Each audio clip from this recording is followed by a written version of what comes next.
So thank you very much for allowing us to come and talk about the work that we're doing at the Aelwyn Institute around inclusive aging and the future of work and why our research matters. So I'll just introduce myself. I'm Dr. Martin Hyde. I am the research director at the Aelwyn Institute, and I lead on the work package with work. My co-presenter here is soon to be Dr. Aelwyn Williams, who is working with me on the work package on work at the Aelwyn Institute as well. So why we are interested in issues around work and employment is because of two major changes that are happening in society. Firstly, our workforce is aging, and at the same time, the nature of the work that we do is changing too. So in order to try to understand these two different transformations, and how they interact with one another is what is underpinning our sort of work at the Aelwyn Institute around this.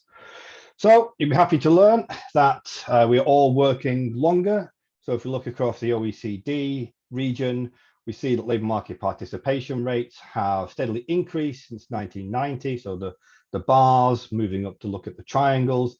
And in most countries, labour market participation rate now is around about sort of 60, 70, even 75% of those aged 55 to 64. And that's the trend that is likely to continue. So again, a survey of governments in the OECD region found that the majority are planning to increase state pension ages for both men and women. I just have the data here for men. And some of those are going to increase quite dramatically. For example, if you look at Denmark, it's going to go from about 65 today, and it's predicted to go up to 74 in the coming years. So we are going to be expected to work for longer. And within that, we in Wales probably have a bit more work to do than in other parts of the UK. So if we look at the rates of employment for those aged between 50 and state pension age, we can see that Wales is third from the bottom in terms of our overall percentage. So within the UK as a whole, though the UK as a whole, we're sort of aging and working longer as well. There's work to be done in Wales to kind of facilitate people to remain in work for longer. And one of the main things that keeps people out of work or pushes people out of work and then prevents them from getting back into work is ageism. So unfortunately, ageism is prevalent in society, but particularly in work. Older workers are more likely to say that they are victims of age discrimination. Either that's kind of formally in terms of being passed over for work or passed over for promotions, or subject to negative stereotypes about their abilities to perform. So many employers, unfortunately, still have outdated ideas. Older workers are less creative, less energetic, less likely to undertake new forms of training and develop new skills and knowledge. In particular, I think this is why we are keen to explore this interconnection between older workers and the sort of digital economy, is that IT companies in particular have a bad record in terms of their recruitment and employment of older workers. So some data from the US looking at the ages, the average age of employers in the IT companies. You can see it's a very kind of young workforce. And again, in the US, these companies have been the subject of a number of very sort of lots of age discrimination employment complaints. In fact, age discrimination employment complaints now outpace those for other protected characteristics in the US, such as gender and race. So there's clearly a big issue around older adults feeling that they are not getting a fair crack of the whip when it comes to work. Another manifestation of ageism, and again, I think one that is particularly important with this intersection around the increasing move to digital, is ageism in lifelong learning and training. And it's been identified that if we are to enable people to work for longer, so looking at those statistics about increases in state pension age, then we need to ensure that people have the skills to be able to continue working in an increasingly changing world of work. Unfortunately, older adults are less likely, or older workers are less likely to be offered those sorts of training opportunities. So I did a report back in 2015 for the UK government with Chris Phillipson, and I'll show some statistics from that in a minute, which showed that older workers were less likely to expect work-related training compared to other age groups, and much less likely to receive employer-provided training. So again, there's that assumption that older adults, older workers are unwilling or incapable of learning new skills. Some of that is internalized. So there's a report from what is now sort of business and skills, which showed the second biggest reason why older workers don't undertake training is because they themselves believe they are too old to learn. So some internalized aging that goes on there. In terms of where Wales sits for the proportion of older workers who undertaken training, slightly better than our rates for employment in this age group. So we're second to England in those skills. But again, very low proportion, so less than a quarter, just over a fifth of workers aged 50 to 64 have undertaken training in the last year.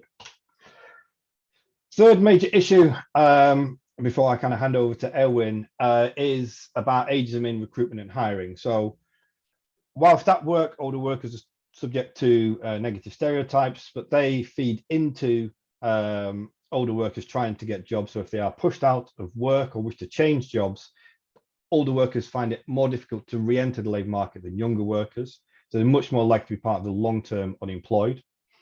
And there is lots of good studies that show that older workers have to submit many more applications in order to get an interview than younger workers. And the language that is used in the ways in which job adverts are presented often are seen to deter older workers, things like digital natives, energetic, which are seen to signal a preference for younger workers in the languages. And that is also kind of underpinned by new ways of recruitment. Are you taking over from me, Aelwyn, on this? Or have I got the next one? I think I'm on the next one. So, along with the language that seems to deter older workers through recruitment and attitudes of recruiters towards older job seekers, there's growing concern that the shift to more digitalized forms of recruitment, particularly sort of targeted ads on social media platforms like Facebook, are cutting out older workers, either because they're not active on those platforms where jobs are being posted, or that the algorithms used to target certain groups will miss out workers over 45 because they're seen as not having those desirable characteristics. And in fact, a number of these companies have been sort of called to account for using these sort of targeted ads, which are seen as discriminatory against older workers. So that's sort of like where we are in terms of the changing nature of work and some of the challenges faced by older workers, both in terms of attitudes, but also these sort of new digital formats. And I'd like to hand over to Aelwyn to talk about some of the other issues that might be presented in terms of a bigger shift in the organisation of work. Thanks, Martin. Now, I suppose, right, understandably, there's been a growing interest over the last few years in the kind of societal and economic implications of the gig or platform economy in particular. And, you know, obviously from our perspective, we're interested in terms of the impact on older workers predominantly. Now, the events of the last 2 years have probably accelerated the kind of material reality of such an economy. But in truth, perhaps we could think that this acceleration of this kind of way of looking at the economy had really taken off after the financial crash of 2008, when the idea that the digital technology could solve the problem of work began to take shape. Now, this was not necessarily because machines would replace people in the workplace, but more because algorithms and crowdsourced information had the potential to make bosses redundant. So to an extent, we're looking at a situation in which it's, in many sectors, it's middle management who are losing out in lots of the current scenarios.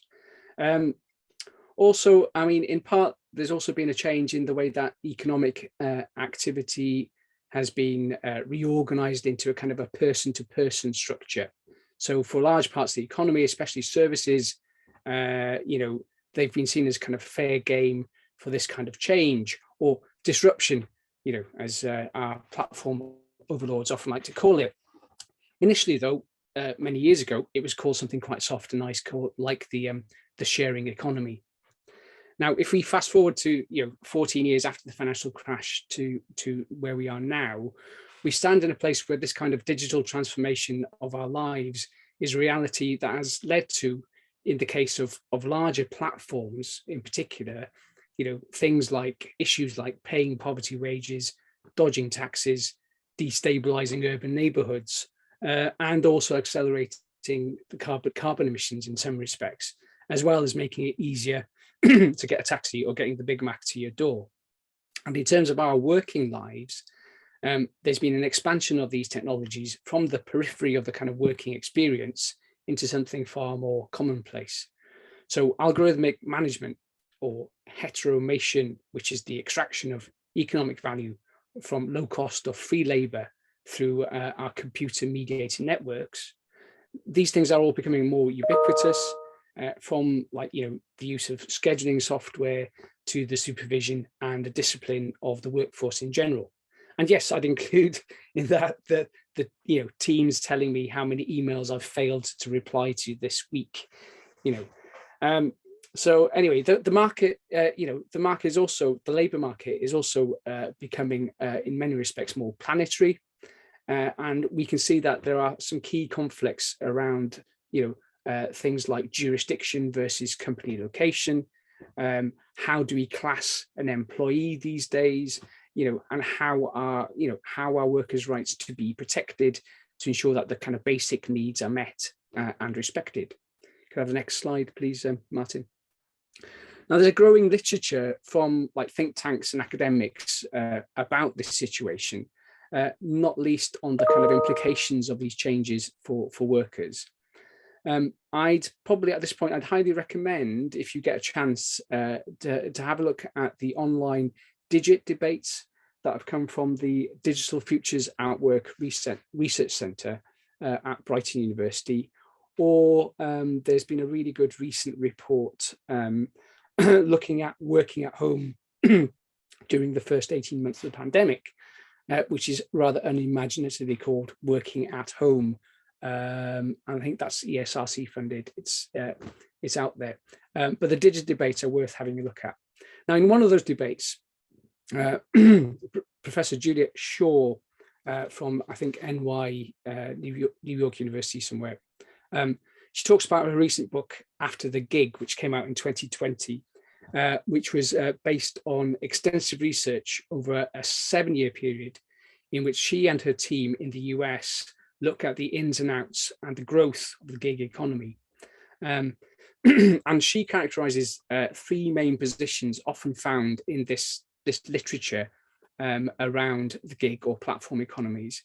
And the 3 main themes usually are, you'll find, are themes around, firstly, precarity, in which you've got this widespread Uberization of the workforce, where companies kind of abandon the idea of long-term contracts in favor of task-based work, employee-free organizations, and an organizational structure which is a bit more like a web page than a modern corporation. This kind of work also happens a lot through the digital decomposition of tasks into kind of smaller units. Now, the second literature there is around efficiency, and you find a lot of literature which examines how we are supposedly becoming independent agents and are able to self-employ profitably, using the technology to gain freedoms, autonomy, and a livelihood. Again, there's a lot of literature that's been written over the last 10 years around this area. And then the third strand is what I've already sort of intimated in previously. It's around sort of algorithmic control. So the digital tools and specifically algorithms which are used to control and manipulate workers. Now, Shaw argues that the realities of this growing sector are more nuanced than these three positions would suggest, but that the key combination is that of open employment and earners' ability to self-schedule and organise work on the one hand, coupled with considerable centralised power afforded by the firm's software on the other, so platform software on the other. So while concluding that platform work represents a new type of labour regime, Shaw's work suggests that existing accounts have not recognised the important implications of this combination or of other variables such as socioeconomic status, age, gender, and race. So a lot depends on whether workers become platform dependent for a livelihood. And now this tends to be more the case when people from lower socioeconomic backgrounds, for example, are involved, and would be the case for lots of Uber drivers, for example, as we're finding out. On the other hand, there are also people use platforms as a way of supplementing, or it's a supplemental use of platforms for the individual. So that's often the case for those who use Airbnb, for example, and may already have assets such as a house. Both of these scenarios may well have really, particular nuances for older workers. Now, undoubtedly, the accounts of Uber, Airbnb, Amazon, TaskRabbit, and of things like ghost working and Plaber, there's a lot of Uber centricity to much of the scholarship, but Shaw argues that in fact there are considerably more emergent types of platform and platform ownership now becoming more commonplace, including, for example, cooperative-owned platforms. Also, I think we're living in a time now where we're increasingly seeing an accelerated recognition that there needs to be more regulation from both courts and from governments. Next slide, please, Martin. Now, we've been trying to scope out a lot of the current background literature in this area for the last year or so, year and a half, I guess. And I suppose we've got a slight picture in terms of, because we haven't really come across many major studies, at least, which are looking at these issues seriously from an aging studies perspective. We kind of believe that when we look at, if we look in particular at some of the knock-on effects from the pandemic, the future waves of unemployment or job restructuring, which may already be happening after the end of the furlough scheme, it's a bit too early to tell now. It's important that we look at how this might adversely affect the older workforce in particular, potentially forcing people into a position of platform dependency and precarity. And we think there's a gap both in the quantitative and qualitative research that needs to take account of this. That particularly important intersection between age, work, and platform employment. But at the same time, I think we're probably living in an age where many of the kind of union movements around the world are beginning to wake up to the fact that digital rights, I mean, the rights to your own data, go hand in hand with workers' rights.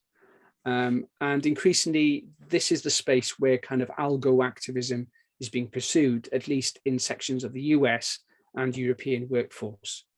After all, if the data for all decisions, from the management to the distribution of time and workload, can be made through the platform, then there is also usually data that can prove bad decisions, about dismissal, discrimination, and unfairness.